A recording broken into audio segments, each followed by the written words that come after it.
Hoy tenemos con nosotros a Lourdes Reyoso. Ella viene de Vizcaya, Balmaseda, creo, y bueno, nos va a hablar sobre cómo superar tus miedos, nuestros miedos, los miedos en general. Y bueno, sin más, ya le dejo a ella la palabra. Gracias.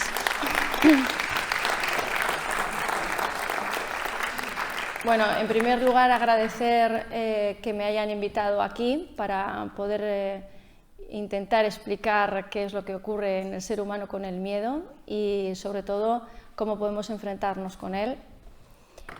Daros la enhorabuena a todos los que estáis aquí, porque yo creo que las personas curiosas que quieren aprender son algo escaso hoy en día, y creo que tenéis mucho mérito entre semana, pues bueno, haber robado tiempo de vuestras vidas para estar aquí sentados. Bueno, yo empezaría diciendo que para saber intentar en esta vida aplicar una solución eficaz, lo primero que tenemos que hacer es dejar de hacer aquello que no funciona.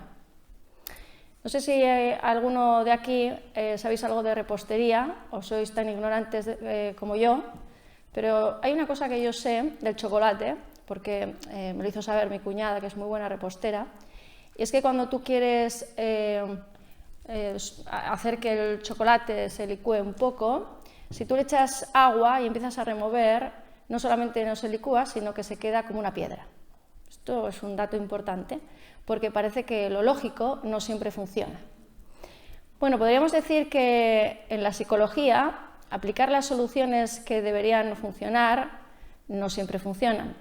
Os voy a poner un ejemplo. Imaginemos unos padres que tienen una hija que tiene anorexia y, lógicamente, tienen pánico de que su hija se pueda morir. Así que estos padres lo que le dicen a esta niña es que tiene que comer, que coma, que si no come algo le va a pasar, que lo que le pase puede ser horrible, e insisten en que la niña coma. ¿Qué ocurre? Que evidentemente, si funcionara, no habría ningún niño o ninguna niña con anorexia, ningún adolescente, y es muy difícil dejar de decir a alguien, cuando tú tienes miedo de que se pueda morir, es muy difícil parar de intentar esa solución. El miedo hace que funcione o no funcione algo, tú sigas aplicando la solución que te parece, por lógica, que debería funcionar, a pesar de que no funcione. No solamente esto, sino que yo os voy a pedir a todos que hagamos un ejercicio, una lluvia de ideas. Vamos a imaginar que sois mis mejores amigos y yo estoy con vosotros, tengo que hablar en público y entonces yo me confieso y os digo que estoy muerta de los nervios, que pienso que igual me equivoco, que me confundo, que a lo mejor hago el ridículo, que la gente se puede reír de mí. Os digo que tengo taquicardias, que me sudan las manos, que tengo pánico a quedarme en blanco y vosotros me queréis ayudar. ¿De acuerdo? Imaginaros que sois mis mejores amigos o imaginaros que esto os lo dice vuestro hijo, vuestra hija, vuestro amigo y le tenéis que intentar ayudar. Y yo os voy a pedir que hagamos una lluvia de ideas y que digáis, bueno, ¿qué me vais a decir para intentar ayudarme con este miedo que yo tengo, que me está torturando? Que lo liberes, que lo saques, que hables de ello. Que lo hable. ¿Más? Que tú puedes. Tú puedes, Lourdes. O sea, te va a salir bien, Lourdes, ¿no? No pasa nada si te quedas en plano. No pasa nada, Lourdes. ¿Más? Que vayas tú con tu miedo. Que vaya con mi miedo. ¿Más? El mal consejo de tómate algo para estar... ¡Tómate algo! ¿No? Bebe y olvídalo. ¿Más? Que respires. Respira. ¿Más? Una mujer no es para tanto. No es para tanto. Atreverse. Atrévete. Mirad, una cosa que casi todo el mundo dice, es que igual me quedo en blanco. ¿Y si me quedo en blanco? Es verdad, te vas a quedar en blanco. Es verdad, es que te puedes quedar en blanco, ¿no? Y algo que casi todo el mundo decimos es, sobre todo, no pasa nada. No pasa nada, ¿no? ¿Qué ocurre? Que cuando a mí me dicen que no pasa nada, yo lo que siento es que no comprendes hasta qué punto el miedo es algo que me puede crear una angustia terrible, que no entiendes cómo esa idea que yo tengo de que me pueda quedar en blanco, que se puedan reír de mí, me puede torturar terriblemente. Cuando tú me dices, da igual, atrévete, no estás entendiendo que para mí es como saltar a un abismo, ¿de acuerdo? Entonces yo siento que no me comprendes, que no me entiendes.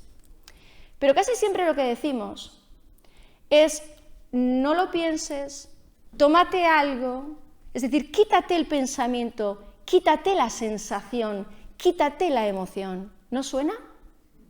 No lo pienses, quítate esa sensación, tómate algo, ¿no? Esto, en realidad, imaginaros que es como si yo tuviera miedo a mi sombra y lo que me dices es que no mire a la sombra. ¿Yo entonces voy a quitar el miedo a la sombra o así es muy difícil que yo la pueda quitar? ¿Se puede quitar un miedo si yo me alejo de él? Bien. Luego, por lo tanto, cuando a mí me dicen que no pasa nada, siento que no me comprendes. Y cuando me dices que yo no lo piense y que yo no lo sienta, si me estás diciendo que me aleje de él, así yo no me voy a hacer una persona más valiente. Es decir, vamos a imaginar que vosotros tenéis un miedo concreto en la vida. Cada uno que piense el miedo que tiene concreto en la vida. Pensadlo. Ese miedo que os gustaría superar y que de alguna forma os tiene condicionados. ¿Lo tenéis en la cabeza? ¿Sabéis si alguna vez anteriormente habéis intentado superar ese miedo? ¿O es un miedo que nunca habéis intentado superar? ¿Alguna vez lo habéis intentado superar? ¿O no? Algunos me decís sí, algunos me decís que no. Cuando intentamos superar un miedo, fijaros que el verbo superar, el verbo vencer, es como si hubiera un combate dentro de mí, ¿verdad? Yo quiero superar algo, es como si quisiera dejar algo detrás. Yo quiero vencer algo, es como si quisiera extinguirlo. ¿Qué ocurre? Que el miedo no es un enemigo. El miedo está ahí para protegernos ante los peligros. Cuando yo tengo miedo, yo puedo tener miedo a ahogarme porque no sé nadar y el miedo me está diciendo que estoy en peligro. Luego el miedo no es el enemigo.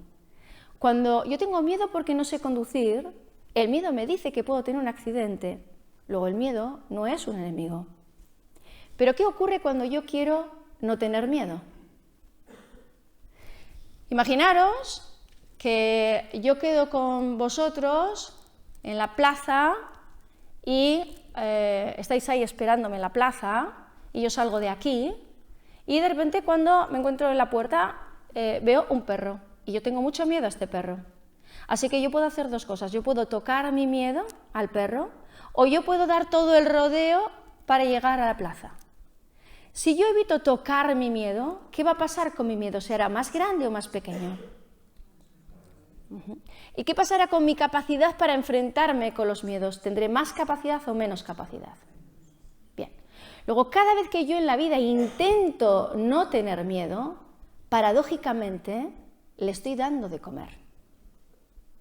En esta sociedad nos están diciendo permanentemente que no hay que tener miedos, pero nadie nos dice que el miedo no es el enemigo, que cuando yo evoluciono en la vida, cuando aprendo a nadar, voy de la mano del miedo. Cuando aprendo cualquier cosa en la vida y me enfrento con una dificultad, ese miedo me está advirtiendo que tengo que estar alerta, que tengo que estar despierto, que tengo que dotarme de recursos. Luego el miedo no es el enemigo a combatir. En realidad el enemigo a combatir es todo un sistema de creencias limitantes que nos dicen que tenemos que no tener miedo, que tenemos que vencer el miedo. Y precisamente cuando nosotros queremos evitar tocar ese miedo, lo vamos alimentando hasta que se convierte en pánico. El problema está en que la cabeza no funciona como supuestamente nos parece lógico. Es decir, no pienses en eso, Lourdes, no pienses que te vas a quedar en blanco, Lourdes, no pienses que te vas a poner nerviosa, Lourdes, no pienses que la gente se va a reír de ti. Y si yo os digo a todos ahora mismo, no penséis en una foca roja, ¿qué pensáis? no pienses en algo, crea un efecto paradójico que no funciona. Si me dices, Lourdes, no te pongas nerviosa, intenta, no sé, pensar en otra cosa, respirar, pon los pies en la tierra y así no vas a sentir esa taquicardia, no sentirás las manos que te sudan, así no lo sentirás, intenta no sentirte así de mal. Imaginaros que yo os digo, no sintáis vuestra lengua, ¿qué es lo que sentís? Como si solo fuéramos lengua. Luego, eso que yo intento hacer no funciona. Cada vez que yo huyo, voy alimentando las sensaciones, voy alimentando los miedos. Luego, por lo tanto, para que yo sepa cómo conseguir algo, primero tengo que ser capaz de detener aquello que no funciona, ¿verdad? Porque permanentemente intentamos hacer eso que no funciona. Una cosa que me hubierais dicho, porque yo tenía miedo de quedarme en blanco. Nadie me habéis dicho, Lourdes, llévatelo apuntado, llévate un esquema, porque si te llevas un esquema, entonces ya está. Pero si yo me llevo un papel para no tener miedo, ¿yo dónde pongo mi confianza? ¿En mí o en ese papel? Y entonces, ¿qué pasa con mi capacidad para confiar si la pongo en un papel? ¿Yo tendré más capacidad en mi interior o menos capacidad de confiar? Fijaros que la seguridad personal, la confianza, la valentía, no es eso que tiene quien no tiene miedo, es eso que tiene quien sabe tenerlo. Mi hija hoy me ha dicho, Machu, ¿estás nerviosa? Y yo le he dicho, sí, claro, porque quiero hacerlo bien, ¿no? Y evidentemente o no tienes dos dedos de frente o te preocupa la posibilidad de hacerlo mal. Así que sí. ¿Tienes miedo a hacerlo mal? Sí, porque quiero hacerlo bien. Nos están generando miedo de tener miedo, nos están generando miedo de ser honestos con nuestras emociones, nos están generando miedo a la humanidad, nos están generando miedo a ser personas. Y tenemos que ser valientes y decir, sí, tengo miedo porque soy humano y porque sé que asumo un riesgo. Y solo así, de esa manera, podremos adquirir valentía. No es una pelea, es un ir de la mano. Algo curioso es que gracias al miedo, cuando las personas tenemos miedo, de alguna manera vivimos en sistemas totalmente dominados, sin darnos cuenta de que el único arma que yo tengo que utilizar para tener a toda una sociedad adoctrinada es el arma del miedo. En los tiempos de la Santa Inquisición, solamente había que tener miedo al castigo de un dios. A lo mejor no veíamos el castigo del dios, pero pensar en que nos podía castigar hacía que ciertas cosas que se nos decían que era pecado dejaran de hacerse y ciertas cosas que se nos decía que teníamos que hacer se hicieran. El miedo hace que yo no tenga que utilizar la fuerza con un ser humano, porque en el momento en que le hago temer algo, esa persona irá por el camino que yo quiero que vaya. El miedo determina el camino de las personas. El miedo crea un escenario. Cuando, por ejemplo, ¿conocéis alguno la analogía de la caverna de Platón? Eran unas personas que estaban dentro de una caverna, a su espalda había un muro con unas antorchas y sobre ese muro había unas figuras que se reflejaban en la pared.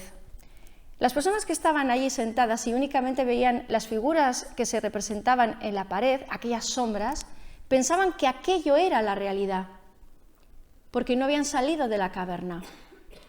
La caverna, por ejemplo, en la que estamos actualmente, es la caverna que tenemos en nuestras casas todos, esas pantallas donde yo veo una realidad proyectada que me va generando permanentemente una ilusión de miedo.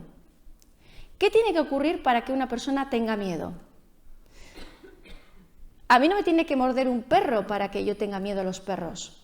La posibilidad de que un perro me pueda morder es suficiente para que yo tenga ese miedo. Pero, ¿qué ocurriría, por ejemplo, si simplemente a mí me dicen que hay un perro que me va a morder? que hay un perro violento, que hay un perro agresivo. La palabra es un detonante del miedo. ¿Por qué? Porque pensamos con palabras, pero algo muchísimo más importante es que gracias a las palabras sentimos. Luego la palabra te puede serenar, la palabra te puede fortalecer y la palabra te puede amedrentar. Cuando a mí me dicen ten cuidado porque hay un riesgo, automáticamente mi parte del cerebro límbica, esa donde están las emociones, se pone en estado de alerta y yo tengo unos síntomas que me van a hacer o luchar o huir. Ten cuidado que viene el lobo y yo huiré o lucharé. Imaginaros que lo que va a venir es un vampiro. Ten cuidado porque viene un vampiro. Y a mí lo que me dicen es, bueno, no vas a luchar contra un vampiro, es una locura. Pero si te pones un collar de ajos, puede que puedas combatir al vampiro. Yo me pongo un collar de ajos. Pero lo que yo veo es que el vampiro se sigue acercando. ¿Qué es lo que yo voy a hacer? ¿Qué voy a hacer? Me han dicho que funciona el collar de ajos, pero me he puesto el collar de ajos y sigue viniendo. ¿Qué voy a hacer? No me lo voy a quitar. No me lo voy a quitar. Funciona el collar de ajos, Lourdes, funciona el collar de ajos. Y yo me pongo un collar de ajos, pero yo veo que viene. Generalmente lo que hacemos es como los rituales mayas. Los dioses nos castigarán si no sacrificamos a un niño. Y entonces sacrificamos a un niño. Y no lloverá si no sacrificáis a los niños. Y sacrificamos a un niño, pero no llueve. ¿Qué vamos a hacer? Sacrificamos otro. Sacrificamos otro y esperamos que llueva, pero no llueve. ¿Y entonces qué vamos a hacer? Sacrificamos otro. Pero sigue sin llover y entonces ¿qué vamos a hacer? Sacrificamos otro. Y entonces espontáneamente llega el momento de las lluvias.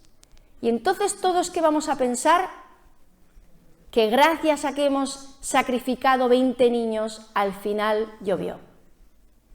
Así que hay una cosa curiosa que ocurre con el miedo. El miedo es inconsciente, es irracional. Cada ritual que yo utilizo, que yo considero que me protege del miedo, se va siempre a cumplir como una verdad absoluta. Decía Hegel que cuando los datos no coinciden con las teorías, lo que siempre haremos es olvidarnos de los datos y mantener en pie la teoría. Por eso los mayas no eran absurdos, eran personas. Los creyentes de la Santa Inquisición que quemaban agujas no eran estúpidos, eran personas. Las personas hemos repetido a lo largo de las eras una y otra vez lo que ocurre cuando las personas entramos en pánico y en miedo. Intentamos quitarnos el miedo y aplicamos las soluciones que muchas veces no son acertadas. Pero es muy difícil parar de intentar lo que por lógica creo que funciona. Cuando lo que yo intento es un ritual, todavía es muchísimo más complicado. Yo no sé si vosotros conoceréis a alguna persona que tenga un TOC, un trastorno obsesivo compulsivo, una persona que tenga miedo a infectarse, que tenga miedo a morir y que de repente a lo mejor limpian las cosas 20 veces, a lo mejor pueden hacer, ¿no? se santiguan 20 veces, rezan 20 veces. Hay algo curioso y es que si yo hago un ritual y ese ritual de alguna manera no me funciona, lo que yo pienso es que tengo que hacer el ritual más veces para que funcione. No me planteo que a lo mejor el ritual es un error. No me planteo que a lo mejor no pensar es un error. No me planteo que a lo mejor no sentir es un error. No me planteo que a lo mejor llevar un papel es un error. Pero son graves errores, porque van alimentando el miedo de las personas. Entonces, a mí, cada vez que yo digo esto, me dicen, bueno, ¿y entonces qué tenemos que hacer? Porque yo pienso algo que me da miedo y me dices que si quiero dejar de pensarlo, lo pienso más. Si quiero dejar de sentirlo, lo siento más. Si trato de buscar un bastón que me dé seguridad, todavía es peor. Si intento aplicar rituales preventivos, todavía es peor. ¿Y entonces qué puedo hacer? y yo os diría, ¿qué se os ocurre? ¿Qué se os ocurre? A lo largo de la vida, todos hemos tenido miedo, porque simplemente refleja nuestra inteligencia emocional. ¿Qué hicimos cuando aprendimos a nadar? ¿Evitamos el agua? ¿Utilizamos rituales? No, lo que hicimos, a pesar de los manguitos o del flotador, que lógicamente, seguramente que ¿no? lo estuvimos cerca, lo que hicimos fue soportar el miedo como si fuera una pesa, tocar el miedo en lugar de intentar no sentirlo. Pero teníamos la suerte de que éramos pequeños y que de alguna manera alguien nos cortaba la huida. A veces es una suerte que alguien te corte la huida, porque te hace un favor. Si no te empujan en el agua, si no te insisten, si no te gritan, si no te chillan, pero de alguna manera te dan la oportunidad de que te tengas que enfrentar, te hacen de alguna forma los deberes. Pero cuando somos adultos no tenemos a nadie que nos corte la salida. No tenemos a nadie que nos diga, no, nada de dejar el cursillo de natación, no, nada de dejar la clase, no, nada de que nos tenemos que ir a casa, no, tienes que ir a clase aunque no conozcas a nadie de la clase y del colegio. Tienes que seguir el cursillo de natación aunque te dé mucho miedo, no. Cuando somos mayores, la salida de la habitación, la tentación de los rituales, la tenemos que vencer nosotros solitos. Lo peor que nos puede pasar es que tengamos un sistema que esté encantado con que nosotros tengamos miedo y entremos en rituales preventivos. A lo mejor tenemos un sistema, de hecho tenemos un sistema, y yo quisiera que todos cuando salgáis de aquí, los que no lo conozcáis, todos busquéis qué es el Instituto Tavistock. Es un instituto que de alguna manera tenía como misión conocer perfectamente cómo funcionaban las sociedades. Se pretendía tener un control de las sociedades y se creía, así como lo hacía, pues era una especie de ver qué pasaba en un país enemigo, cuáles eran sus tecnologías, qué riesgos teníamos, pero en realidad es un instituto que se dedicó a conocer perfectamente cómo funciona la persona y cómo poder controlar a las personas. Se llegó a una conclusión muy importante, y era que la forma de controlar a una sociedad, sobre todo, era dividirla y tratar de romper la unidad familiar. ¿Por qué? Porque, como decía Einstein, la energía más poderosa es el amor, y el gran estabilizador de las personas es el vínculo. Es decir, cuando yo me siento protegido, cuando yo me siento amado, cuando yo creo que sea de una manera o de otra se me quiere con incondicionalidad, es la base del amor propio. Y también en una sociedad es la base del respeto. Yo en el libro que escribí, Amor o Miedo, hice una crítica al diagnóstico de dependencia emocional. ¿Por qué? Porque el término dependencia, cuando yo estudiaba en la universidad, tenía una connotación absolutamente positiva. Dependencia quería decir que las personas, en la pirámide de Maslow, tenemos dependencia de comer, ¿no? Dependencia de respirar, de dormir, y dentro de las dependencias estaba la dependencia de ser amados y de amar. Es decir, la persona dependiente era aquella que tenía habilidades sociales, que tenía empatía, que tenía asertividad, que era capaz de ponerse en el lugar de otro y que el otro le movía a la acción. Sin embargo, me encuentro con que aparece un nuevo diagnóstico en el que la palabra dependencia emocional es tipificada como algo terriblemente negativo, algo que tenemos que evitar. ¿Y qué ocurre? Los miedos, los que vemos, los miedos conscientes, en realidad no son tan peligrosos. Los miedos realmente peligrosos son los miedos que no vemos. Los miedos que no se ven determinan nuestras vidas, pero no somos capaces de ver que nos están determinando. Y os voy a poner un ejemplo. Imaginad que yo voy por la vida y yo encuentro a alguien y yo quiero a ese alguien, me gusta estar con ese alguien, quiero estar con ese alguien, pero de repente me dicen que si yo le necesito demasiado, puedo ser dependiente. Entonces yo lo que hago es alejarme de aquí. Y ahora me acerco a alguien y quiero acercarme a este alguien, pero lo que me dicen es que si yo estoy demasiado tiempo con este alguien, a lo mejor pierdo la libertad. Así que yo me alejo de aquí. ¿Qué me queda? No me queda la vida que yo hubiera elegido libremente, me queda la vida que a mí me han hecho creer que es mejor. ¿Por qué os digo esto? ¿Conocéis la analogía del lobo en las loberas? ¿No?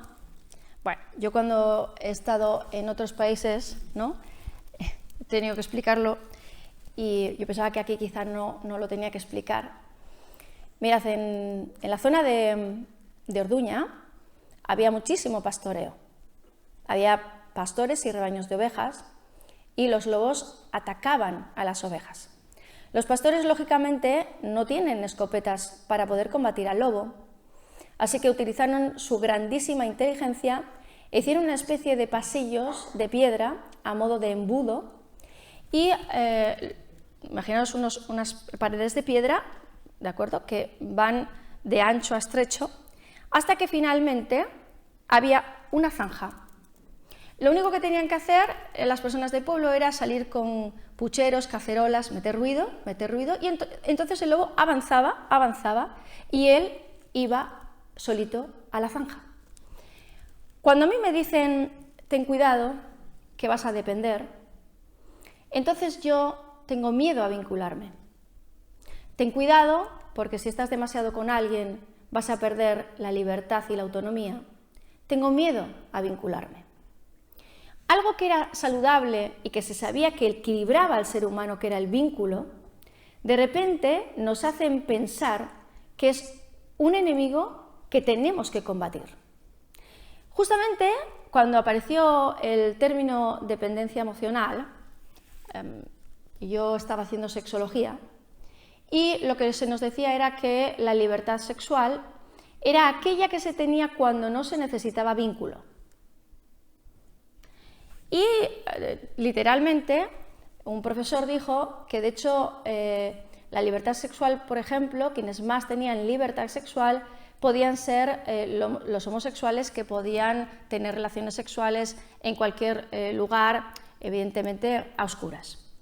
Yo precisamente en aquella época tenía en la consulta personas que eran pareja y que no tenían la capacidad de darse la mano en el mundo, y no tenían la capacidad porque tenían miedo del que dirán. Para mí la libertad es esto que yo tengo cuando no tengo miedo, pero si yo tengo miedo, el miedo me come la libertad. Cuando yo tengo creencias inconscientes limitantes que me dicen que si me vinculo mucho, cuidado, que si dependo mucho, cuidado, que si por ejemplo mi pareja y yo hemos decidido una crianza en la que yo he dejado de trabajar porque quiero criar a mi hijo, entonces tú vas a ser una mantenida, no tienes autonomía, entonces tengo miedo a no trabajar. Si no llevas a tu hijo a una guardería, entonces tu hijo luego no va a tener habilidades sociales, no se va a saber relacionar, tengo miedo a darle un vínculo seguro. Nos han hecho pensar que el vínculo seguro es un problema, cuando en la psicología lo que más se sabe es que es absolutamente necesario para combatir el miedo, para dar seguridad, para dar confianza a un ser humano, es determinante el vínculo seguro. Es increíble que todos los estudios de psicología, los más importantes, la teoría del apego, es como si la hubiéramos dejado totalmente de lado. Y tenemos un montón de creencias limitantes e inconscientes, tenemos un montón de miedos inconscientes que nos definen un camino. Somos el lobo en la lobera, que creemos que estamos viviendo libremente cuando lo único que nos queda de libertad es aquello a lo que no nos hacen tener miedo. Tenemos una ilusión de libertad, pero solo es una ilusión. Y yo os quiero hacer ahora una especie de juego. Yo quiero que penséis un número del 1 al 9. y quiero que lo multipliquéis por 9. Y quiero que el resultado lo suméis. Y quiero que ese número que tenéis en vuestra cabeza, ese que tenéis en la cabeza, a ese número que tenéis en la cabeza, le restéis 5. Y ese número que os queda en la cabeza lo atribuyáis a una letra del abecedario. El 1 sería la A, el 2 sería la B, el 3 sería la C, el 4 sería la D. ¿De acuerdo? ¿Lo tenéis? Yo quiero que con esa letra penséis en el nombre de un país. En la siguiente letra del abecedario, el nombre de un animal. Y en la siguiente del abecedario, el nombre de otro animal y el nombre de un color.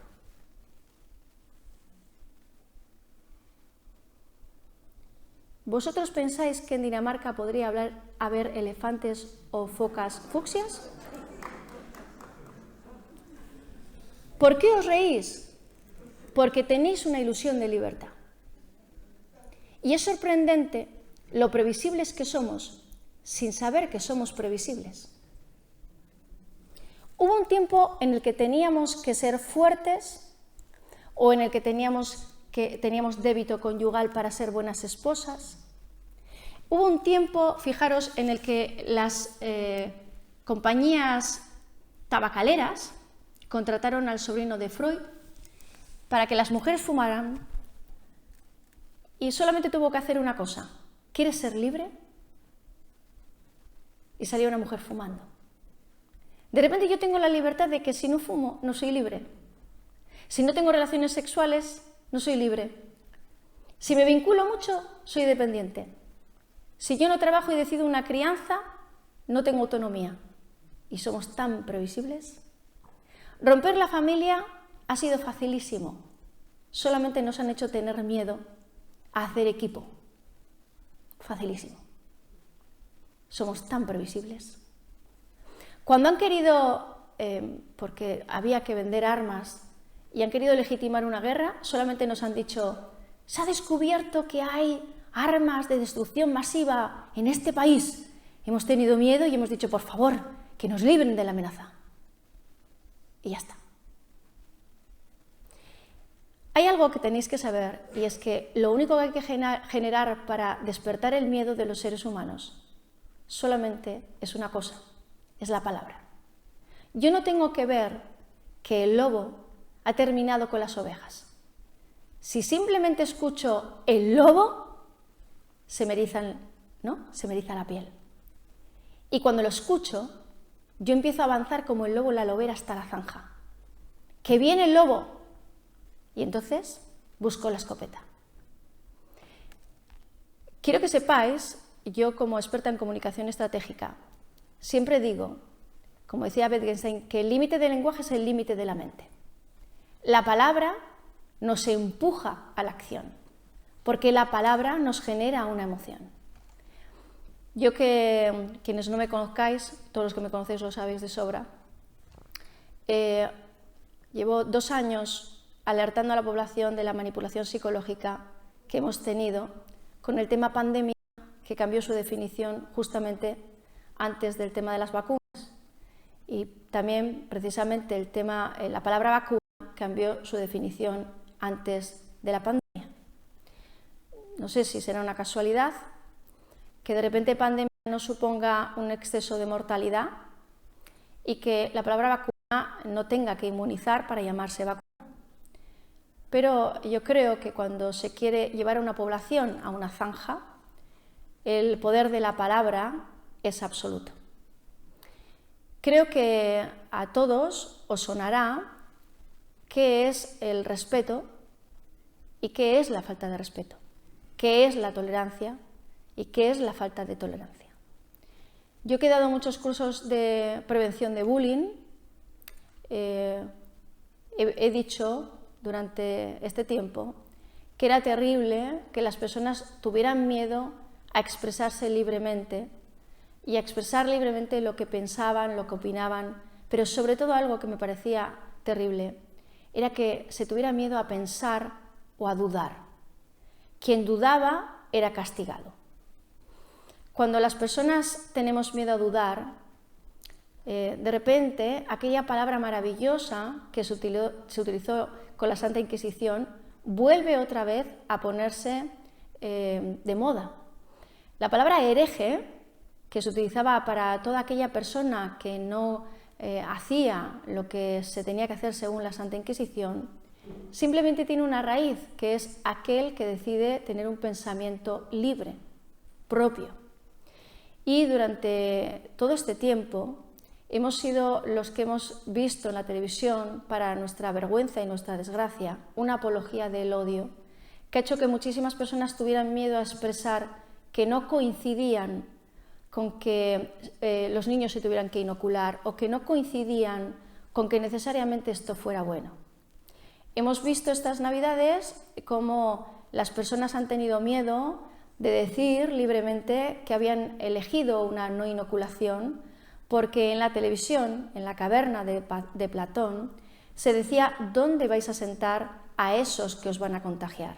Fijaros qué sugestión de miedo. ¿Dónde los vais a sentar?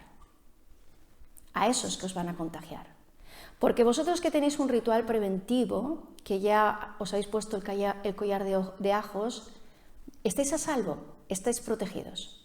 Cuando se vio que no estamos a salvo ni estamos protegidos con un collar de ajos, se nos dijo, bueno, es que tienen que ser 2. Cuando hemos visto que con 2 tampoco estamos protegidos, se nos ha dicho, bueno, es que tienen que ser 3. Pero ¿dónde vais a colocar a esos que no llevan ningún collar de ajos? Fijaros que esto es poner a la persona contra la persona. No se nos ayuda ni a tolerar, ni a respetar, ni a pluralizar, ni a consensuar, ni a convivir. El miedo es una herramienta que divide. Y cuando yo creo que el otro es mi amenaza, cuando el otro es mi enemigo, cuando el otro me puede infectar, me puede matar, yo lo considero precisamente como un ciudadano de segunda. Esto se hizo en el nazismo y esto se ha hecho muchas veces a lo largo de la historia. No somos más evolucionados que los mayas, porque nuestra parte límbica, la parte que tiene los miedos, no tiene nada que ver con nuestra parte racional. La parte racional y el neocortes, ese que piensa y que razona, nunca jamás cambiará aquello que pasa en la parte límbica. Algo curioso es que te puedes encontrar una persona fóbica, inteligentísima, que te dice, a mí esto me lo han dicho muchas veces, Lourdes, es que yo ya sé que esto es ridículo, es que tengo miedo a una araña como si me fuera a matar y yo ya sé que esto es ridículo, pero si le pones una araña a esa persona en ese momento, se puede lanzar por la ventana. Ya sabe que es ridículo, ya sabe que es una tontería, su parte cognitiva no le falla, pero la emoción está en otra parte. Por eso, lo que yo escucho, lo que a mí me dicen, aquello en lo que estoy sugestionado, es de alguna manera lo que va a hacer que entre en una zanja. ¿Qué tenemos que pensar? Tenemos que pensar que lo que en un momento de nuestra vida era bueno, en una sociedad era bueno, y en otra de repente, como si fuera un efecto pendular, se convierte en la peor de las amenazas. Tenemos que pensar que probablemente eso que se dice que es por nuestro bien, solamente es que hay una necesidad para ciertos poderes de que nosotros hagamos un movimiento. Si te tienes que mover un poco para la izquierda, solamente tengo que generarte unas creencias inconscientes, unos miedos limitantes de los que tú, lógicamente, te vas a apartar sin darte cuenta y van a hacer que tú te coloques exactamente donde necesito que estés colocado. Por eso, para que una persona pueda vencer sus creencias limitantes, lo primero que tenemos que hacer es que todo eso que se nos vende como una verdad absoluta, como algo radicalmente bueno, como algo radicalmente malo, nos hagamos de alguna forma una pregunta. ¿Esto siempre es malo? ¿En todas las condiciones es malo? ¿En ninguna condición hay una excepción? Tenemos que saber cuáles son las creencias limitantes de cada época y en cada sociedad. ¿Por qué? porque sobre todo aquello que empieza a trascender y que se convierte en una moralidad, nos va a generar uno de los peores miedos que tenemos las personas, el miedo a discrepar de lo que el grupo piensa, ¿no? De lo que el sistema nos vende como una verdad absoluta. Es decir, hay cosas que ya no se pueden decir, hay cosas que son tabú, hay temas que son tabú.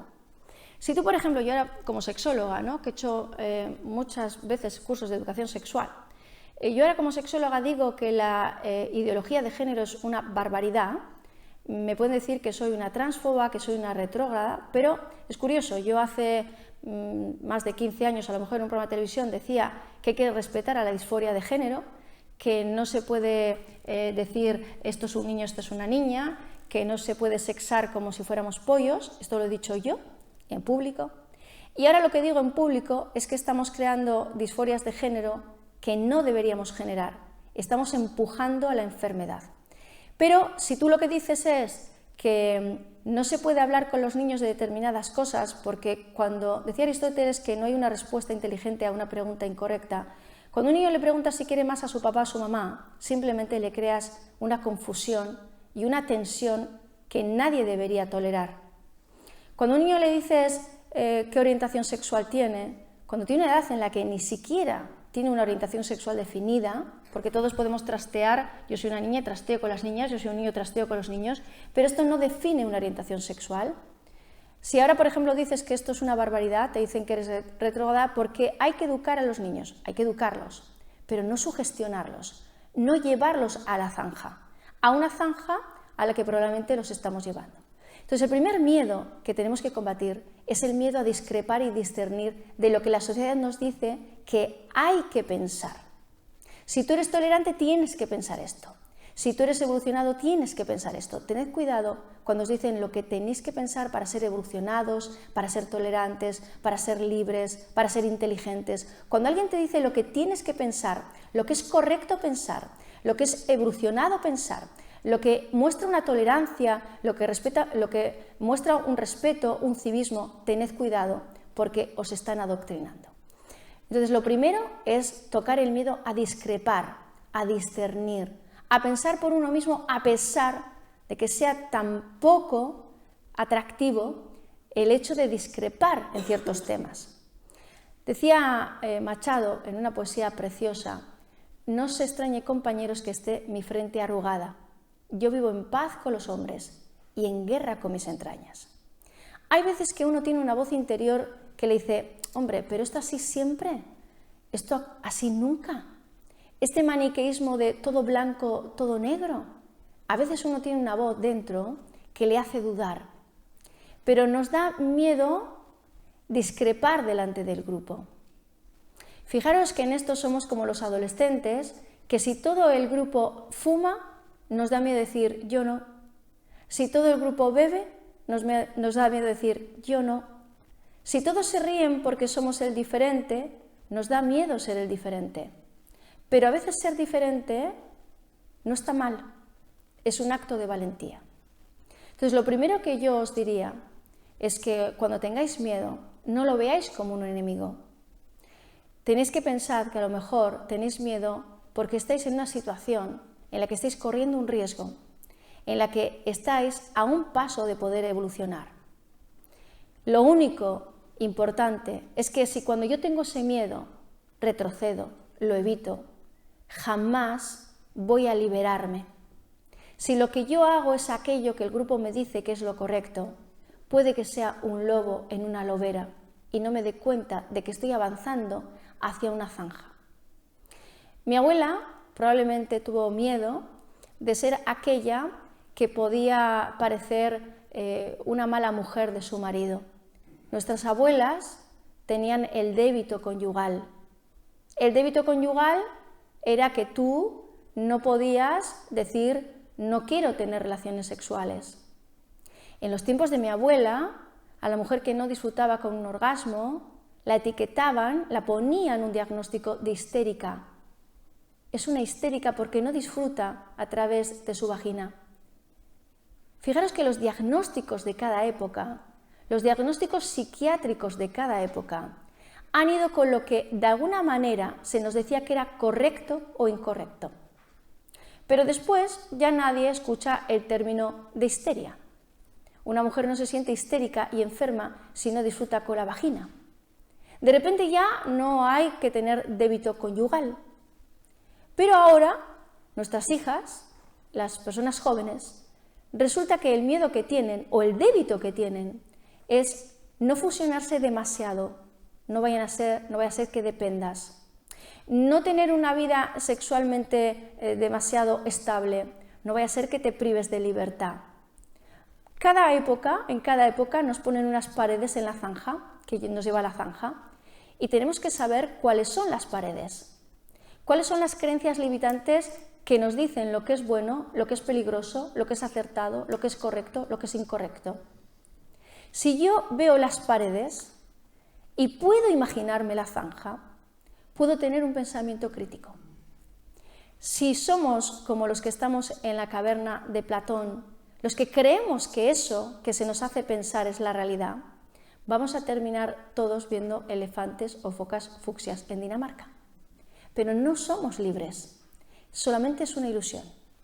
Así que cada vez que tengáis miedo, yo lo que os diría es que a lo mejor esa emoción solamente está ahí para deciros que estáis a punto de evolucionar, que estáis a punto de crecer, o que estáis ante un enemigo, ante un riesgo, ante el que tenéis que hacer algo. Casi siempre nos puede servir, pero si pensamos que es un enemigo, solamente nos va a condenar. Yo hoy solamente quería dejaros un mensaje. Los miedos, cuando los tenemos que respetar. Los miedos de cada persona casi siempre les protegen. Los miedos que últimamente tenemos todos pueden ser aquellos que nos están sugestionando a tener. Y lo que yo os diría es que tenéis que diferenciar los miedos a los que os están sugestionando en la caverna de Platón, el miedo a la guerra, el miedo a las crisis, el miedo a los contagios. Tenéis que salir de la caverna de Platón y diferenciar los miedos por sugestión, por creencias limitantes, de los miedos por evolución. ¿Qué tengo que hacer yo para ser más evolucionado? ¿Qué tengo que hacer yo para ser más libre? A lo mejor tengo que tener un pensamiento crítico, a lo mejor tengo que ser capaz de ser señalado con el dedo, a lo mejor tengo que atreverme a hacer algo que hasta ahora no he hecho, pero creo que si lo hiciera me sentiría satisfecho. Ese miedo es un amigo, no es un enemigo. Si hoy, solamente cuando os vayáis de aquí, sabéis lo que no podemos decirle a un ser humano, ni nosotros, ni a nosotros mismos cuando tengamos miedo, yo creo que ya hemos conseguido algo. Cuidado con no pienses eso, no sientas eso, tómate algo para no sentirlo, porque estáis creyendo que el miedo es una amenaza. Y entonces, si lo evitáis, el miedo crecerá. Sin embargo, si lo pensáis, si lo sentís, si lo veis como un amigo que os puede hacer evolucionar, podréis evolucionar. El secreto es que no hay que dejar de tener miedo, hay que ir con el miedo de la mano. No hay que dejar de tener dudas. La duda es la única forma con la que un ser humano puede vivir. Un hipocondríaco no es ese que tiene más dudas que yo. Si yo a vosotros os dijera qué pasaría si mañana os diagnostican un cáncer, todos temeríamos un cáncer. La única diferencia entre un hipocondríaco y todos nosotros, si es que no lo somos, es que el hipocondríaco no soporta la duda. El hipocondríaco no soporta el pensamiento, el hipocondríaco no soporta la sensación y necesita ir donde alguien que le dé una respuesta tranquilizadora, que le dé una prueba que le diga no tienes nada. Y entonces yo ahora os hablo de las pruebas. ¿Qué pasa con las pruebas? ¿Qué pasa con las pruebas? ¿Para qué sirven las pruebas? Os voy a poner un ejemplo. Imaginaros que yo tengo muchísimo miedo a que mi marido me esté engañando con otra. Vosotros me decís, Lourdes, no pienses eso. Entonces, ¿qué pienso yo? Pues todo el rato eso. Lourdes, deja de darle vueltas, entonces, ¿qué me pasa a mí? Que le doy más vueltas. Lourdes, no te pongas nerviosa, a ver, tómate algo, tómate una tila, deja de estar con esa taquicardia y ese sudor en las manos. Y entonces, ¿qué pasa? Que no funciona. ¿Y entonces qué ocurre? Pues lo que ocurre es que estoy todo el rato pensando que me va a poner los cuernos, estoy todo el rato sudando y con taquicardias, estoy nerviosísima y yo no puedo más. ¿Me decís qué tal llevas lo tuyo, Lourdes? ¿Qué tal llevas lo tuyo? Me habéis dicho, bueno, una cosa que puedes hacer es hablarlo. Bueno, en el segundo libro que yo he escrito, Escapa del maltrato, hay un estudio que dice que cuando una persona está hablando permanentemente de su miedo, está todo el rato sugestionándose en el miedo. Así que cuanto más hablo yo de que yo creo que me está poniendo los cuernos, no solamente no me estoy desahogando. Esto es como la persona que piensa que se relaja porque fuma un cigarro y puede que se relaje, pero lo que está haciendo es volverse totalmente adicto a los cigarros. Es como pan para hoy y hambre para mañana. Así que yo os lo cuento, os lo digo. Me decís que me lo quite la cabeza, no puedo. Que no tenga taquicardias, no puedo. Que no lo pases tan mal, pues no puedo. Así que me decís qué tal llevas lo tuyo, Lourdes, y os digo, mira, yo ya no podía más. He contratado a un detective porque ya no podía más y mira, el detective me ha dicho que tiene pruebas y este hombre es muy fiable, que lo sé yo, es muy fiable y me ha dicho que tiene pruebas de que no me está poniendo los cuernos. Es más, vamos, que me debe querer muchísimo según las pruebas. Ahora con esta prueba que yo tengo, ¿qué es lo que pasa? ¿Cómo me quedo? Hombre, me quedo mucho más tranquila, porque hombre, que me han dicho que tiene pruebas de que no me está poniendo los cuernos, pero que me ha quitado una angustia terrible, ¿no? Bien, pero yo ahora ¿dónde pongo mi confianza? ¿En mí o en la prueba que me ha dado el detective? Luego, mañana, ¿qué me va a pasar? ¿Que yo me he vuelto una mujer con más confianza y menos miedo? ¿O mañana voy a tener el mismo miedo y voy a necesitar más pruebas? Bien, en mi casa ha estado prohibido la santísima prueba de estos 2 años, solamente por una razón psicológica. Yo en consulta tuve a una persona que su hermana se había hecho 6 pruebas en una semana, de estas que todos sabemos, porque claro, me dé lo que me dé, tengo miedo. Si me da que estoy bien, como un hipocondriaco, que no tienes cáncer, que estás bien, me dejas muy tranquilo, pero cuando me voy a mi casa y pasan 2 días, yo digo, ¿y si no ha mirado bien? ¿Y si está equivocado? ¿Y si este no es el mejor? Y entonces me voy donde otro que yo creo que es mejor. Entonces, cada vez que yo necesito una prueba que me dé confianza, que me dé seguridad, cada vez que yo necesito un collar que me dé confianza, que me dé seguridad, estamos consiguiendo una sociedad con un TOC. ¿Por qué estamos consiguiendo una sociedad con un TOC? Porque yo pongo mi confianza y mi seguridad en algo externo. Y cada vez que un ser humano pone su confianza y su seguridad en algo externo, no sabe confiar. No va a la vida soportando el miedo y la duda, se vuelve totalmente aprensivo e hipocondriaco. Lo que ha pasado estos 2 años, y creo que seguirá pasando, es que de alguna manera hemos creado una herida en la confianza y en la seguridad de la sociedad. Lo peor de todo es que yo, que estoy viendo libros de texto, ahora en biología, ya no se estudia en ningún sitio la inmunidad natural. Se nos está teniendo miedo a la enfermedad y al contagio y lo único que nos salva y nos protege, el único collar de ajos que nos están diciendo que funciona es la vacuna. Quiero decir, cuando yo a un ser humano no le digo que siempre hemos tenido neumonía, yo algo que suelo decir, no digo que por suerte yo he tenido esta experiencia, pero porque mi marido estuvo a punto de morirse y iba a decir por suerte tuve esta experiencia. Y iba a decir por suerte tuve esta experiencia, pero el abuelo de mi marido se murió de una neumonía. Y yo en el 19 tuve a mi marido 3 semanas en la UCI. Fue al médico, no iba al médico nunca, pero fue al médico porque se encontraba mal. Y entonces la médica lo escuchó y dijo, es que la gripe este año viene, fatal la gripe de este año. Entonces lo escuchó y dijo, pero bueno, no tienes nada, vete a casa y toma paracetamol. Mi marido en 3 días corrían por los pasillos y estuvo a punto de morirse. 3 semanas en la UCI. Jamás en la vida, si tú has podido tener una neumonía, te han dicho quédate en tu casa con paracetamol. Por lo menos te han dicho toma antibiótico. Nunca, jamás, el protocolo ha sido así. Hace muchos años que sabemos que una neumonía te puede matar y que una gripe se puede convertir en neumonía. Pero no hemos ido todos a vacunarnos por si acaso pudiéramos tener gripe. Los abuelos sí, pero las personas jóvenes no. Hemos confiado en que podíamos tener una gripe, pero podíamos combatirla. ¿Qué pasa con la confianza, con la seguridad? Que solamente se entrena de la mano del miedo. Yo no puedo adquirir confianza y seguridad personal si cuando algo me da miedo, huyo. Yo no puedo conseguir confianza y seguridad si cuando algo me da miedo, busco una respuesta tranquilizadora. Yo no puedo conseguir confianza y seguridad si yo me pongo un collar de ajos que me hace pensar que estoy a salvo. Necesito que penséis que el miedo no es el enemigo. Lo peligroso es que yo elija un camino que me lleva a una zanja. El camino de no quiero pensarlo, no quiero sentirlo, quiero una respuesta tranquilizadora o quiero un collar de ajos que me ponga a salvo de esto que temo. Todos tenemos miedo a morir, todos tenemos miedo a enfermar hasta la muerte, todos tenemos miedo a perder a un ser querido. Hasta ahí está todo bien. Pero si yo necesito una prueba que me dé tranquilidad, necesito un collar de ajos que me dé tranquilidad, jamás voy a vencer el miedo, al contrario.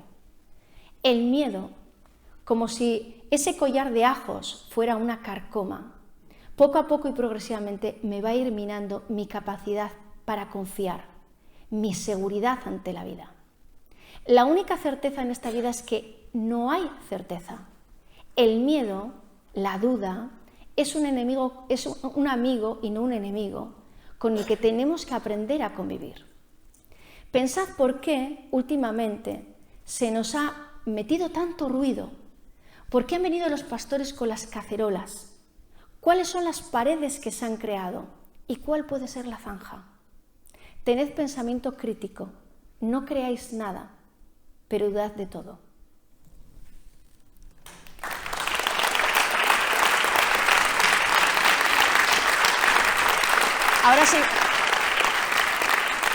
Ahora si alguien quiere hacer alguna pregunta en concreto, de algún miedo, os contesto.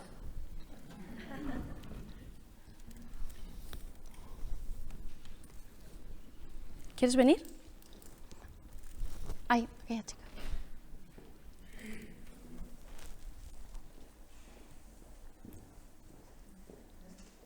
Hola, buenas tardes. Hay temas que he tenido bastante claros desde el principio, a pesar de que me conseguí los remedios que pensé que me iban a ayudar si los necesitaba. Pero últimamente sí que ya me cuesta ver lo que puede ser verdad, lo que no y cómo, por ejemplo, con el tema económico. Disculpa, me voy a poner las gafas de sol porque las tengo graduadas y no te veo.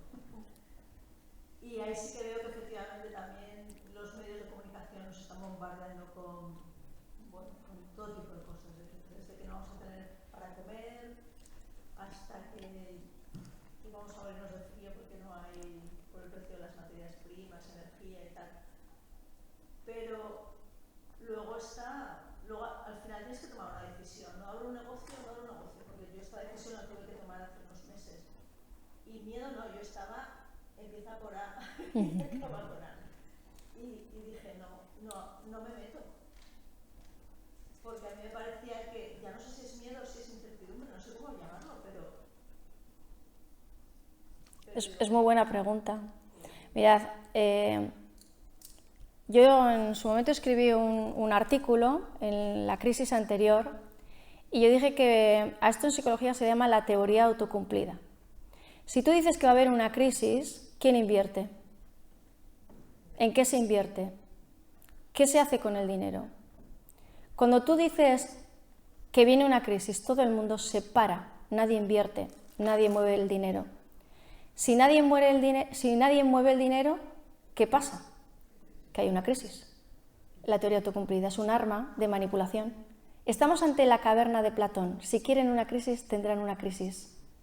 Porque nosotros lo creemos y somos el lobo en la zanja. Esto es un ejemplo.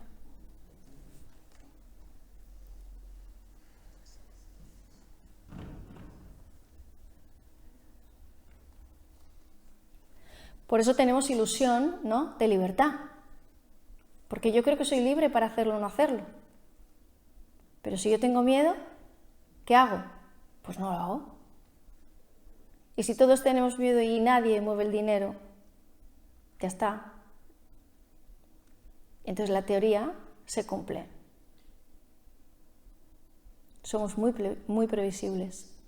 Y el miedo es el arma de manipulación por excelencia. No solo eso, es muchísimo mejor. Si yo digo que va a haber las lluvias que van a caer últimamente, perforan los paraguas, perforan los chotos, y si nos cae en la cabeza nos van a dejar a todos calvos.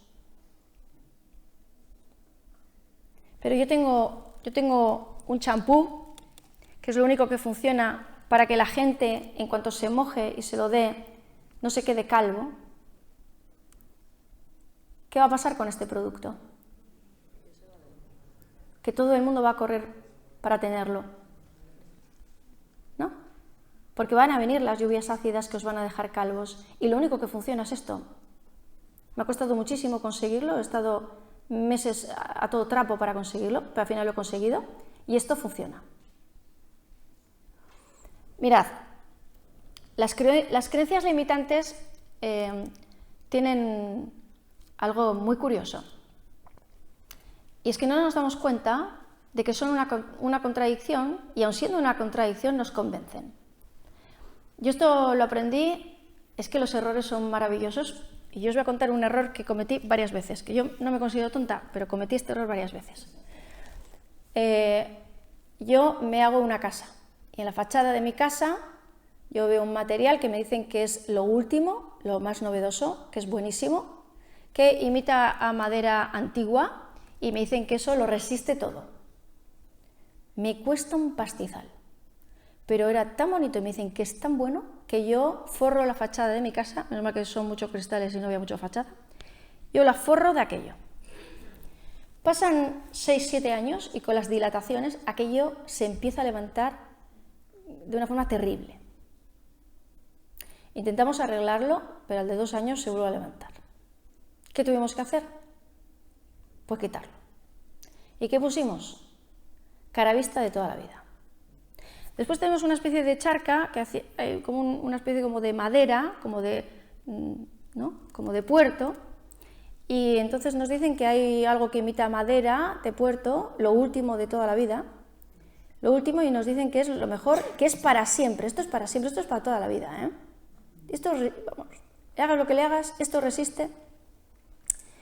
En 5 años desteñía, se agrietó y se levantó. Y costó un dineral. Yo recuerdo que en esa charca que tenemos, que es como una especie de piscina de gresite, nos viene uno y nos dice, esto es mejor poner una cosa que ha salido ahora nueva, que es para toda la vida. Y dije yo, ¡buah! No me digas nada nuevo para toda la vida.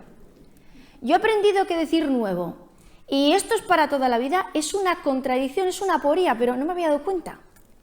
No me he dado cuenta que lo nuevo no sabes si es para toda la vida, precisamente porque es nuevo. Así que mi caravista de la fachada, menos bonito, pero soy yo, que he visto muchas casas de caravista, que eso creo que será para toda la vida. Lo que tengo ahora, que es barro, ahí donde puse aquello que parecía la madera de puerto, ese barro que tengo en el suelo, ese creo que sí será para toda la vida. La mía, por lo menos. Y ese gresite que sigue estando en la piscina, creo que será para toda la vida, por lo menos para la mía. Entonces, yo quiero que veáis cómo, cuando a mí algo me dicen que es buenísimo, porque es nuevísimo, me lo he creído porque nos han hecho asociar que lo último, el último modelo, por ser último modelo es mejor. Yo tengo un amigo que tiene un Mercedes, que tiene más años que yo, que dice que no ha llevado al taller nunca. Bueno, pues yo no creo que ahora hagan ningún Mercedes que esté más de 30 años sin ir a un taller. Lo nuevo, que nos han hecho pensar siempre que es mejor, es otra creencia limitante. Pero en cuanto te lo dicen, que esto es nuevo para toda la vida y que es mejor porque es súper nuevo, nos lo creemos, porque nos están sugestionando. Y entonces utilizan la sugestión porque nos convence, porque nos genera una emoción. Y la emoción nos lleva a la zanja. Entonces así yo aprendí algo muy importante, y es que lo nuevo no se sabe si será para toda la vida, ni si será bueno, a no ser que pase el tiempo suficiente. Pero me costó 2 errores. Luego ya, a mí cuando me vendieron este tercero, dije, yo esto lo aprendí con la piscina, menos mal. ¿Sabéis?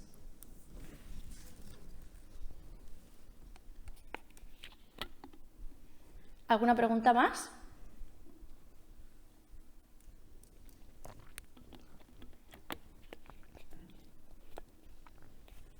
Bueno, yo os voy a pedir perdón porque yo estoy cansadísima, agotadísima. Yo generalmente tengo mucho más punch, pero no me he querido mover por el tema de las luces.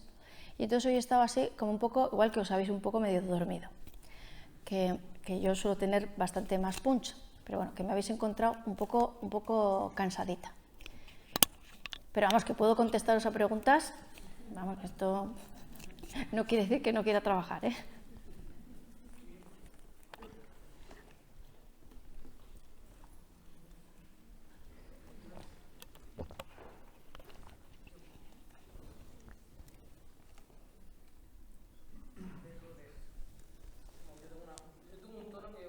Sí, hombre, se te oye perfectamente. Vale. Entonces, la pregunta sería, ¿y qué le dices a esa persona? Porque hemos hablado de qué no le dices, pero ¿y qué le dirías? Si está tan nerviosa y tal. A esa persona lo que yo le hago es que tenga amor propio, y el amor propio es hacerle ver que ese miedo no es un error, que ese miedo es un acto de inteligencia emocional. Tienes miedo porque eres inteligente y vas a hacer una cosa que es muy difícil. Y hay que ser muy valiente en esta vida para hacer una cosa que a uno le da miedo. No tienes que tener vergüenza por tener miedo, no tienes que intentar no tener miedo. Tienes miedo porque eres valiente, porque eres inteligente, porque sabes que esto es algo nuevo para ti o sabes que esto te supone correr un riesgo. Y solo los valientes son capaces de hacer algo a pesar del miedo que tienen. Hay que hacer que la persona sienta que el miedo es un síntoma de valentía, porque el que evita no tiene ese miedo. El que no se sube a hablar ante un público no tiene ningún miedo de hacer el ridículo, solamente tiene el miedo el que tiene las agallas y la valentía de hacer. Así que hay que premiar el miedo, porque entonces no van a poder utilizar el miedo para llevarnos a la zanja.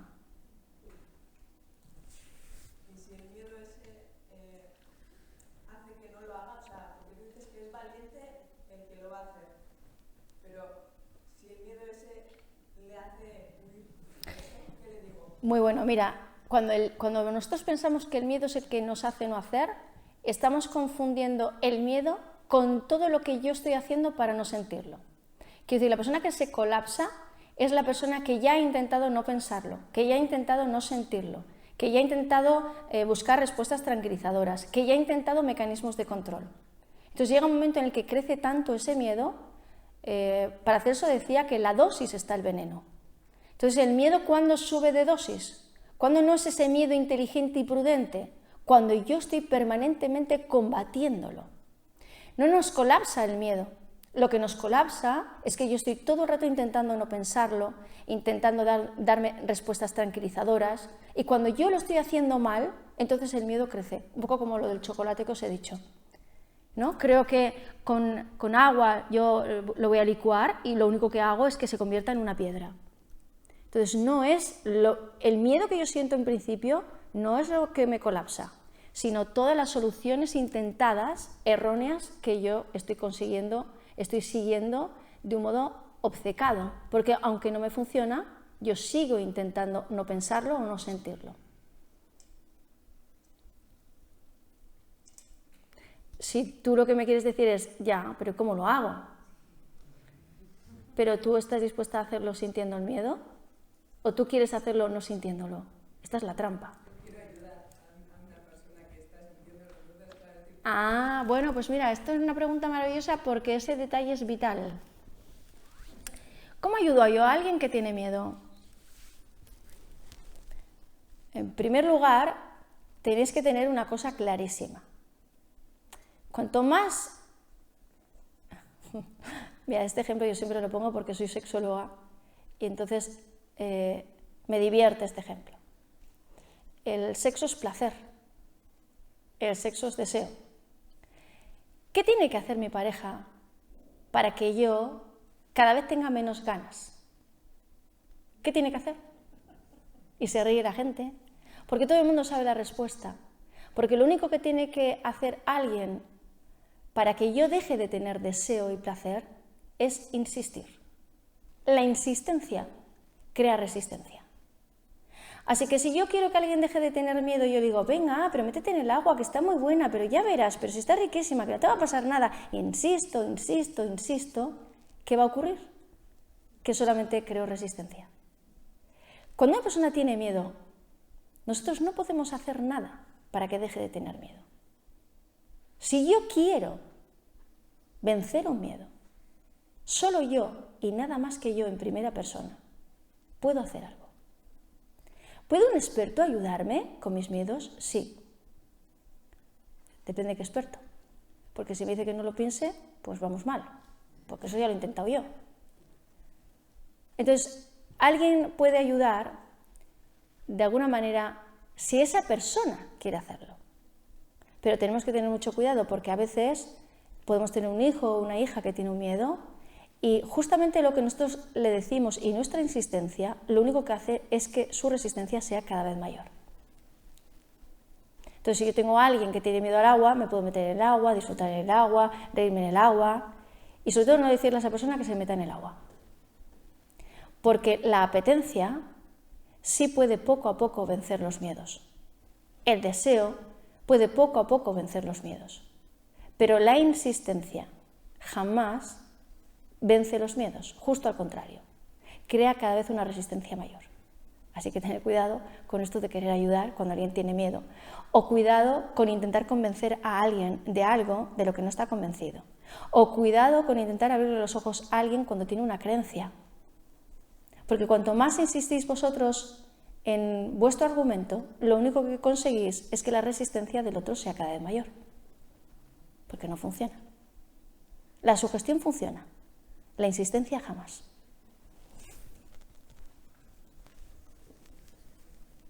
¿Había una pregunta por allí?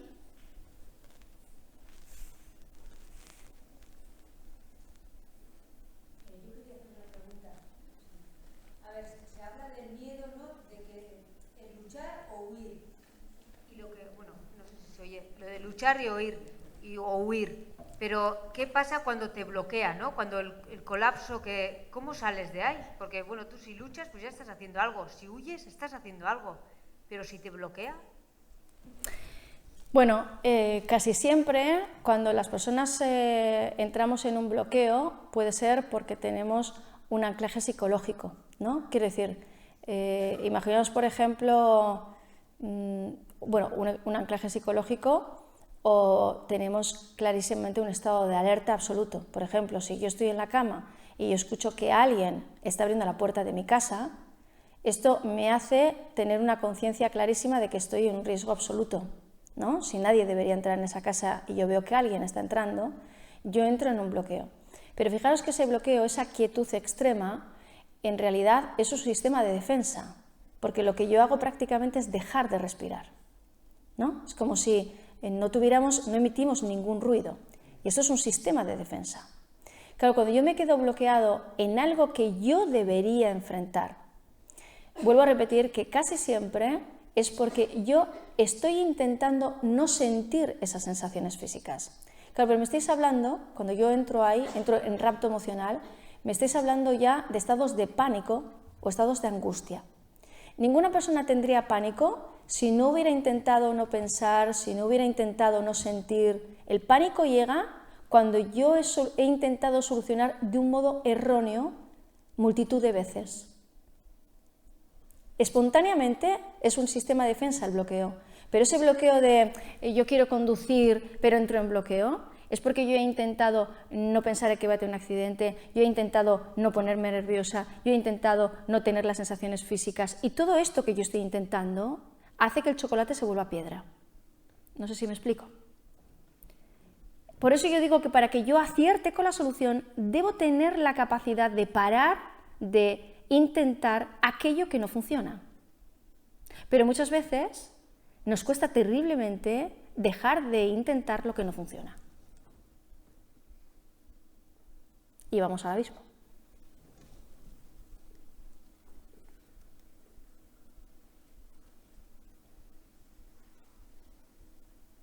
¿Alguna pregunta más? Sí, muchas gracias. Mi pregunta va un poco paralelo a vuestra discusión aquí. ¿Qué tenemos que hacer a la clase mediocre, sobre todo poblado con muchísimos médicos y sanitarios que han lanzado este miedo a todos nosotros? Bueno, mira, yo en el segundo libro que escribí, Escapa del maltrato, que era para todo tipo de maltrato, hablo del maltrato psicológico. Y yo llevo 2 años hablando del maltrato institucional. En ese libro, en la contraportada, aparece una estrella de 8 puntas, donde hablo de qué tiene que hacer un ser humano para ejercer maltrato sobre otro. En realidad, de hecho, el libro no se titula Escapa del maltrato. Cuando yo lo titulé Escapa del maltrato, 2 periodistas me dijeron que tenía una rata en el título. Lógicamente había hablado con la RAE, le había dicho si yo podía titular el libro Escapa del maltrato separado como contrario a buen trato, y la RAE me dijo que sí. Yo empiezo hablando del poder de la palabra en el libro y digo que no quiero utilizar maltrato porque cuando se usa maltrato, todo el mundo piensa en una relación de pareja donde uno pega a otro, casi siempre un hombre a una mujer.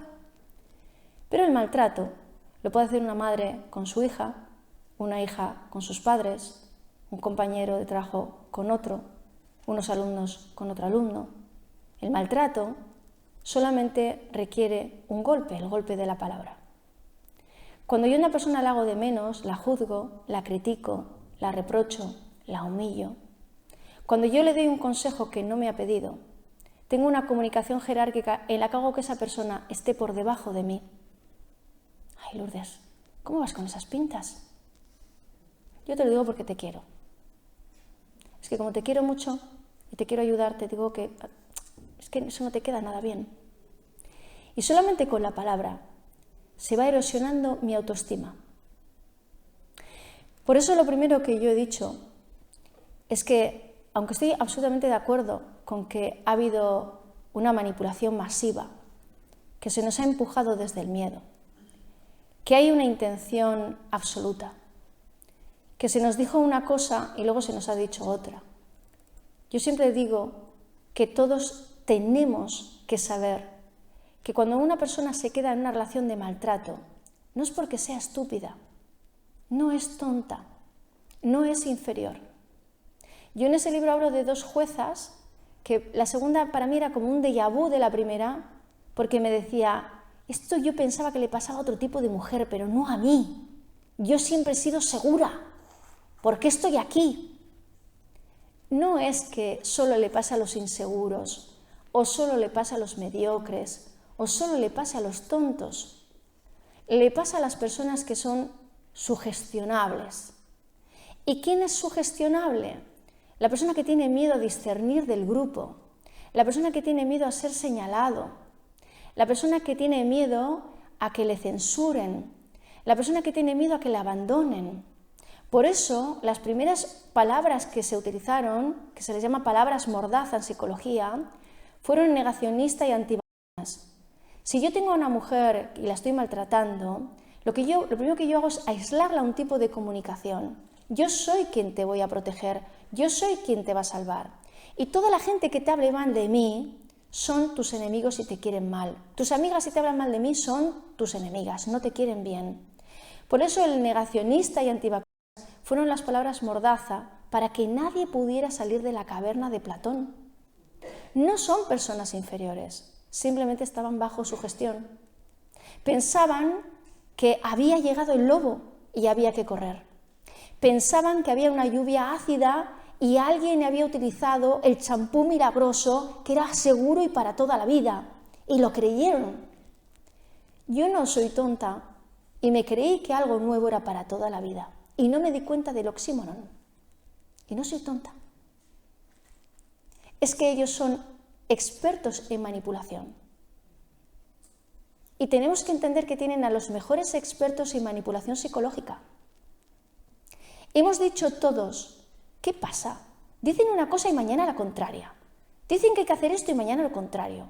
Todos hemos visto monólogos graciosísimos de que hoy había que hacer esto y mañana lo contrario. Y todos hemos dicho, pero esto no tiene lógica. No podemos estar 6 en casa y estamos todos en un vagón. No tiene lógica. Lo primero es que la comunicación esquizofrénica, que se le llama así, porque crea una inestabilidad tan terrible que el ser humano no sabe a qué tenerse, tiene una condición, la incoherencia. Si yo quiero marear a una persona y no saber a qué tenerse, si yo quiero hacer que un ser humano no piense, yo lo que tengo que hacer es precisamente utilizar la comunicación esquizofrénica. Mensajes contradictorios permanentemente. Hoy blanco, mañana negro, hoy esto, mañana aquello. Los médicos, yo tengo médicos en la consulta que dicen, Lourdes, cada día leíamos el protocolo, que cambiaba. Y llegamos a dejar de leerlo, porque era cambiar cada día. Esto no es casual. No es que sean tontos y que no saben qué tienen que hacer. Es que saben lo que tienen que hacer. Y había algo que había que hacer. Lo que hay que saber es qué se quería hacer, qué se quiere hacer. Esta es la gran pregunta. Las creencias limitantes, ¿para qué están puestas ahí? ¿Hacia dónde nos quieren llevar? Esta es la pregunta. Pero nadie es menos que nadie. Entonces yo lo que sí diría es que no podemos maltratarnos, tenemos que respetarnos. Yo he visto en la televisión cómo se hacía una apología absoluta, cómo se incentivaba al odio, a hacer que unos ciudadanos estuvieran contra otros, insolidarios, incívicos, irresponsables, estúpidos, no saben de ciencia o qué. Se nos estaba sugestionando para ir los unos contra los otros. Lo que no podemos hacer es caer en la trampa de faltarnos al respeto. Lo que no podemos hacer es etiquetar a un ser humano y mandarlo a la hoguera. Lo que no podemos hacer es ser nosotros los que mandamos a alguien a la hoguera, porque los de arriba nos dicen que es una bruja o un brujo. Lo que no podemos hacer nosotros es ser la mano que está cometiendo el delito, porque estamos sugestionados y nos odiamos porque vemos en el otro al irresponsable que nos puede contagiar. Esto se ha vivido y a veces decimos, ¿cómo se pudieron quemar miles de mujeres por brujería? No eran arcaicos, no eran tontos, hacían catedrales, no eran tontos, eran personas. Nosotros somos personas y solamente podemos tomar 2 caminos en la vida, el amor o el miedo. Si yo me dejo llevar por el miedo, me conducen desde el miedo, me sugestionan desde el miedo, soy absolutamente previsible aun creyéndome libre. Si yo soy capaz de amar, tengo amor propio y soy capaz de amar a los demás, entiendo que yo no soy quien para juzgar a nadie, etiquetar a nadie, criticar a nadie, humillar a nadie, ni reprochar a nadie. Si fuéramos capaces de entender que esto es un maltrato y nadie nos permitiéramos hacerlo, el mundo sería mejor. Y yo lo que os pido a todos aquellos que habéis sido de alguna manera señalados para ir a la hoguera es que no cometáis el mismo error de menospreciar a los demás y tratarles mal, porque solamente han sido víctimas de una sugestión. Ojalá que empecemos todos, en lugar de intentar convencer y empujar a nadie para que se meta en el agua, ojalá que empecemos todos a despertar un pensamiento crítico, una duda, que es justamente esa grieta que se crea en un muro a través del que puede entrar la luz. Solamente hay que hacer que las personas duden, no intentar convencer a nadie.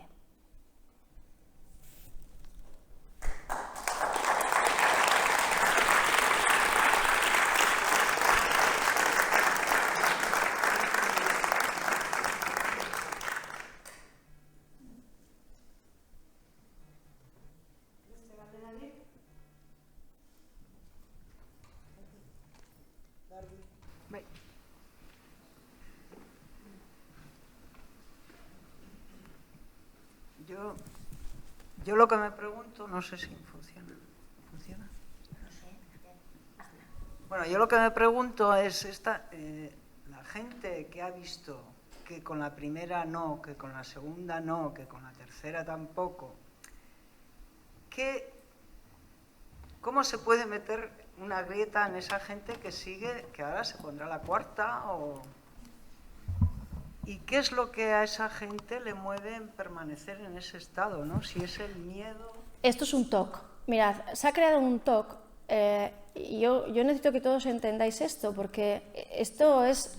en el TOC lo que ocurre es que las personas tenemos rituales preventivos. Entonces el ritual es esto que yo os he dicho de los mayas.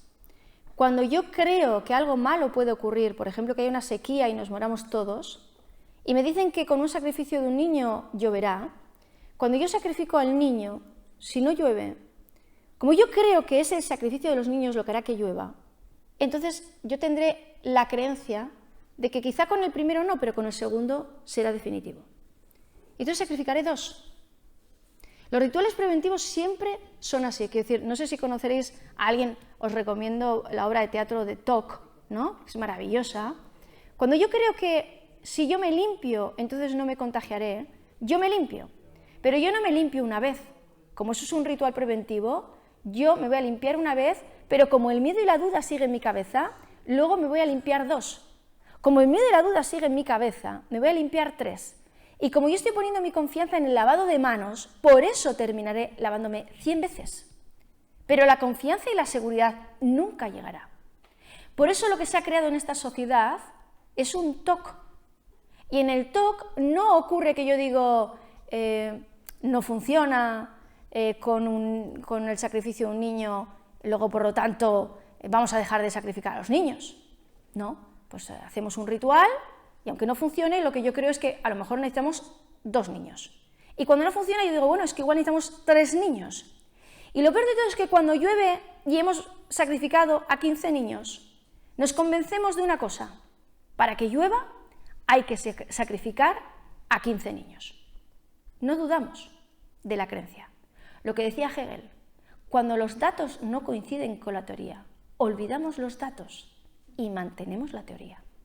Esta es la limitación de nuestra mente racionalizadora. Somos así.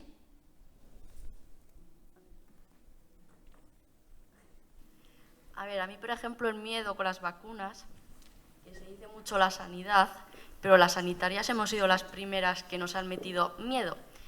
Y aquí viene una de las cosas que tú dices mucho, el easy. Claro. El easy, a mí me pasó, te arriesgas a coger una excedencia para ir a mejor. Y de repente viene la pandemia. ¿Y qué pasa? Si no te vacunas, va a haber una lista negra en la cual igual no te llamamos para trabajar. El easy. ¿Y si no me vacuno y no me llaman para trabajar? Efectivamente. Mira, yo de hecho ha sido probablemente las personas que yo más he tenido en consulta, es terrible, pero han sido sanitarios, por la presión que han sufrido.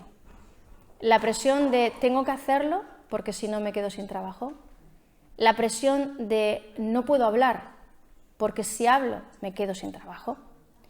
Y la presión mental de no poder dar tu opinión libremente por miedo. Además que han sido crucificados por no hablar, pero han estado en silencio precisamente porque sabían que eran los primeros en que se les podía echar a la hoguera, se quedaban sin trabajo. Por eso yo siempre digo que tenemos que ser indulgentes con el miedo de las personas, porque tampoco conocemos sus circunstancias personales. Yo de hecho he tenido una enfermera en concreto de Francia, que lo de Francia ha sido terrible, y otra de Alemania. Ambas dejaron de trabajar. Una la entrevisté por Instagram, pero dejaron de trabajar y sufrieron realmente un maltrato de acoso, de insultos, de humillaciones. Luego, por lo tanto, es verdad que ese easy es el que a muchísimas personas, por miedo, les ha hecho tomar una decisión. Bueno, a todos nos puede pasar que tenemos que elegir un easy o tenemos que elegir otro easy, ¿no? Ahora, muchísimos sanitarios están con otro easy, están con el easy de, porque todos sabemos que hay una crisis, se ha dicho así, una declaración de crisis sanitaria, que muchos hemos dicho que la palabra no es crisis, que es emergencia sanitaria, han incrementado el índice de mortalidad global, pero infantil, de una forma terrible, y esto no se dice en los medios, o se dice que hay un incremento, pero no se sabe la razón. Entonces ahora hay otro easy, que es, ¿y si esto que nos hemos inoculado es algo que nos puede hacer enfermar o tener un daño adverso, ¿no?, que se están viendo cada vez más? Al final en esta vida, cojas el camino que cojas, siempre coges el camino de la incertidumbre, porque no hay certezas. La seguridad, un trabajo seguro, una decisión segura, es una ilusión, porque yo no tengo la certeza de que esto que yo hago sea una garantía para mí. Por eso juegan con nuestra ilusión de seguridad. Si tú quieres un trabajo seguro, si tú quieres no tener incertidumbre, tienes que pasar por aquí. A esto se le llama ilusión de alternativa, porque mirad, alguien puede decir, por mucha presión que han tenido los sanitarios, ¿algún sanitario puede decir que le hayan obligado? No. Lo que hemos tenido es lo que se llama la ilusión de alternativa. Tú puedes inocularte o no inocularte, pero si no te inoculas, irás a esa lista negra. Y fijaros que yo siempre digo que si a mí me obligan, yo puedo resistirme. Pero cuando a mí me sugestionan con una ilusión de alternativa, es como si yo le digo a mi hija, tú puedes comer la sopa o no comer la sopa, cariño, pero si no comes la sopa, no podemos ir al parque. Lo que tú quieras, mi amor. Se come la sopa. Pero lo peor de todo es que cree que se ha comido la sopa porque quería comer la sopa. La gran manipulación es cuando alguien no sabe que está siendo manipulado. Por eso, las personas que han tomado la decisión, la han tomado bajo coacción o bajo sugestión.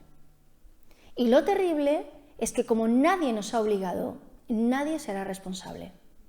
Porque eres tú quien te has comido la sopa. Nadie te ha obligado.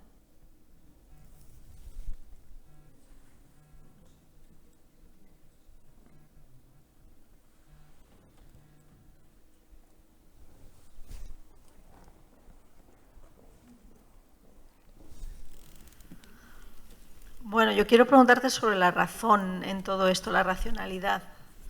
Se dice que, bueno, que tomamos las decisiones primero por razones, bueno, por emociones más que razones, y que luego las justificamos, ¿no?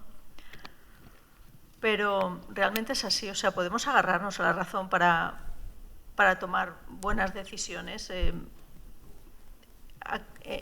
Se pueden trazar los caminos, ¿no? Se puede pensar, bueno, ¿este camino dónde me lleva? ¿Este otro camino dónde me lleva? ¿No? ¿Cuál es el menos malo? ¿Cuál es el peor? Yo creo que podemos hacerlo, ¿no? No me vas a decir que todos son... Bueno, lo que tenemos que tener clarísimo es que las personas las decisiones las tomamos dependiendo de nuestras emociones. Nuestra emoción realmente es quien decide y nuestra razón después argumenta. Es decir, las personas somos, más que ser racionales, somos racionalizadores. Y yo me inclino, me posiciono por algo, porque hay una emoción que hace que yo me posicione, y después yo la adecuo racionalmente.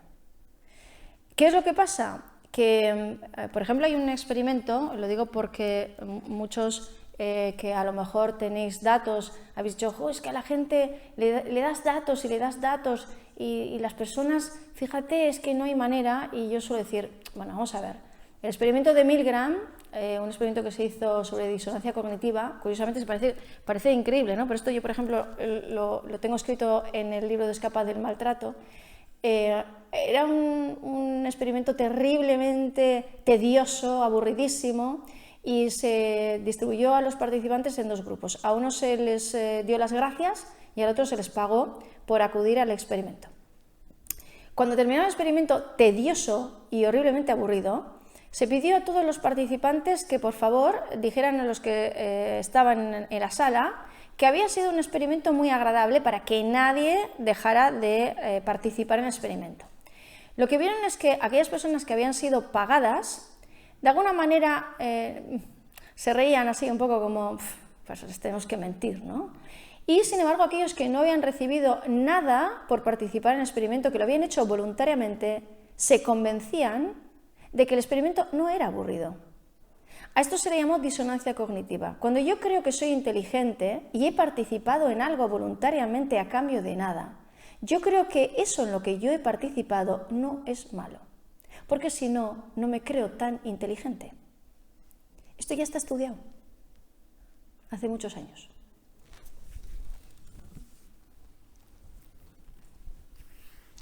Por eso no, vamos, yo puedo saber que algo es bueno o que es malo, pero si yo he participado, ya da igual, trazarme el camino, no puedo.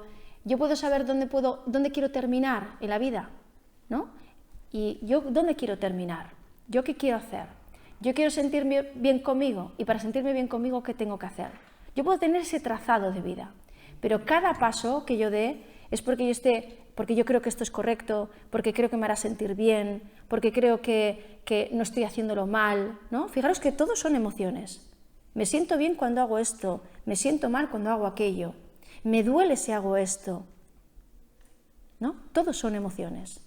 No, somos humanos porque somos seres emotivos. Esto es lo que nos diferencia de las máquinas. Somos seres emotivos. Pero, repito, las emociones no tienen nada de malo. No nos sacan del camino las emociones.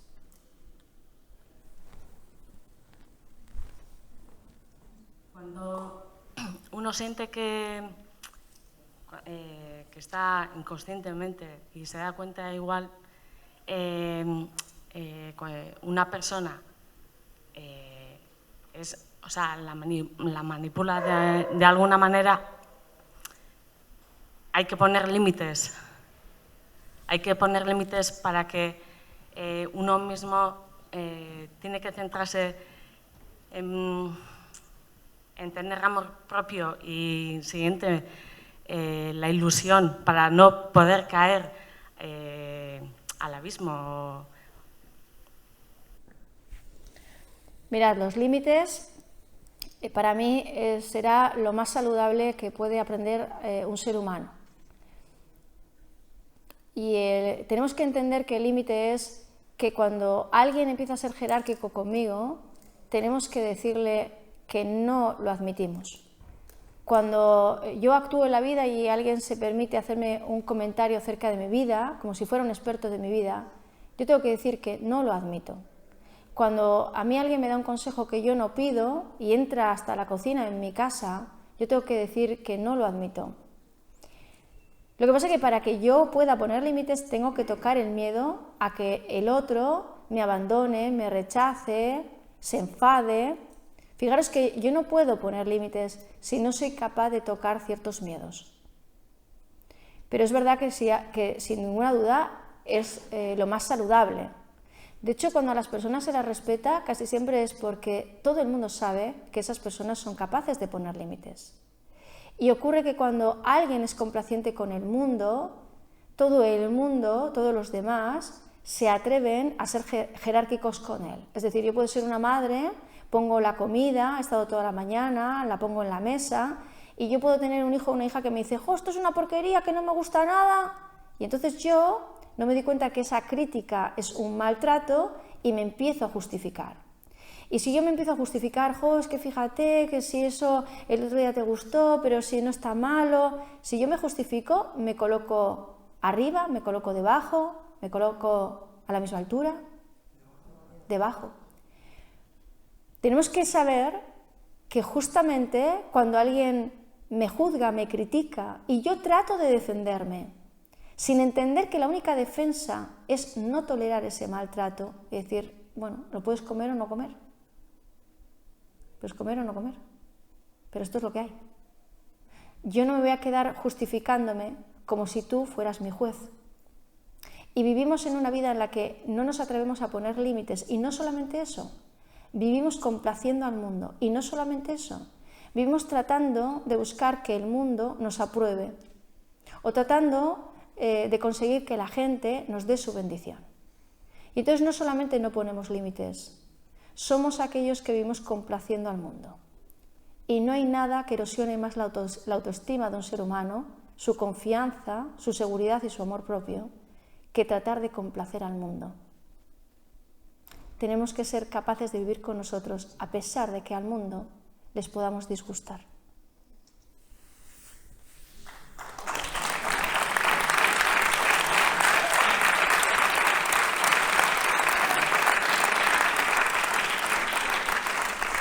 Bueno, os agradezco a todos esta chapa que habéis sufrido y espero haberos ayudado en algo en estos tiempos intempestivos que estamos.